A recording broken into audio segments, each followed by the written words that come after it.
Well, hello again, everybody, and happy May. It's breaking news. It's May 1st. Hey, guess what? Next month it's June. How about that? Hope you're having a great day. Want to answer some more of your questions, so let's take a look. Julia asks, do the people get paid extra for working such late nights when the passing of a bill is going on? Does everything else just get put on hold when a bill is trying to be passed? Oh, good questions. So first of all, do they get paid more? No. These people work on salary or they are volunteering as interns, so they're there until the work gets done. And so they're not getting paid extra. This is their job. This is what they do, and they love it. And so no extra pay there. Does everything else get put on hold?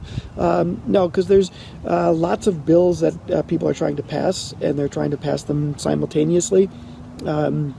Right now, you're not seeing a lot of other legislation being passed.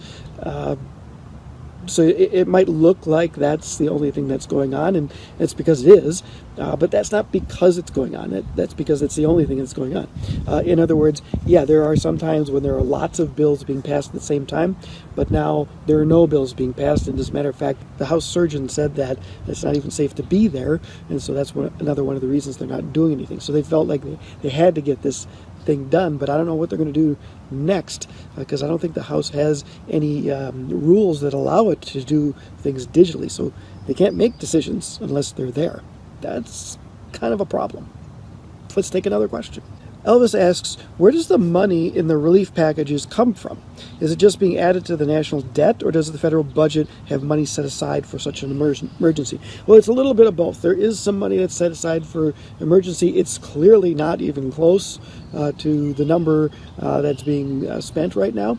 And so, yes, it does get added to the national debt. So the government is, essentially selling bonds and then pays those bonds back to people later when they cash them in at an additional amount of money, right? The interest gets paid.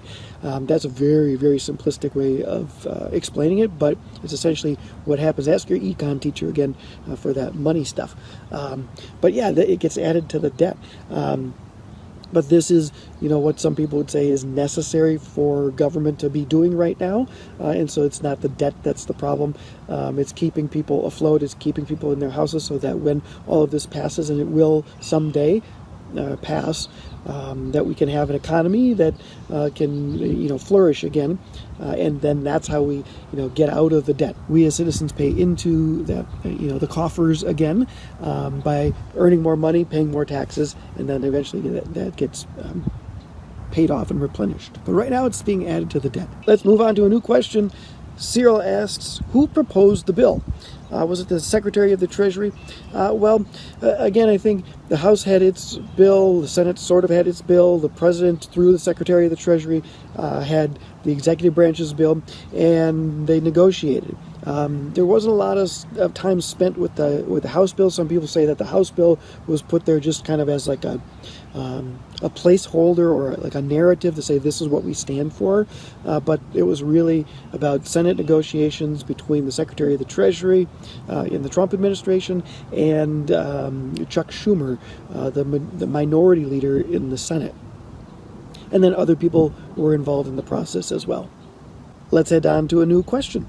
Leah asks, what is the exact order in which a bill gets passed, and how many votes are necessary to pass the bill exactly? Well, again, a bill can be introduced on either the House side or the Senate side. Doesn't matter which order it goes in, it just has to pass both of those chambers in exactly the same words in that bill, right? That's how it goes to the president. It has to be the exact same words. That's why sometimes if the House passes something similar to what the Senate passes, they have what's called a conference committee.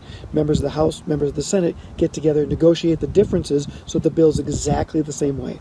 Then it goes back to both chambers, and they have an up or down vote, it's called. In other words, you don't get to amend it anymore. It's either you're for it or you're against it as a chamber. And at that point, if both chambers pass that conference report, as it's called, then it goes to the president. How many How many votes are needed to pass a bill? Well, in the House, there are 435 members, so you need, if everybody, if every seat is filled, sometimes people pass away or somebody resigns and somebody takes a job in the administration or something like that, or becomes a governor of a state, so they're not always filled. But if they are, 435, you need to have just over half, so it would be 218 people, 18 votes, 218 votes needed to pass a bill in the House. On the Senate side, there are 100 senators, 2 from each state, so you got to have 51 votes. But the Senate has these rules, as we studied before we left the building, these rules about the filibuster. The filibuster can be ended with what's called a cloture vote, and you need 60 votes to get cloture. So technically you need 51 votes to pass a bill in the Senate, but usually, almost always, you need 60 senators to agree on it, because otherwise somebody can just say, hey, I'm going to filibuster it. And the rules are a lot less strict on filibuster now. You can just say that you're going to filibuster. You don't actually have to do the filibuster anymore. So they need 60 votes in order to pass a bill, because otherwise they can't get to the part, right, where they need 51. A cloture vote needs 60. That allows you to vote on it, and then you need 51 to actually pass it. Good questions. Keep them coming. Happy May. Hope you're celebrating May Day today. We'll talk soon. Hope you're doing well. Keep up the good work.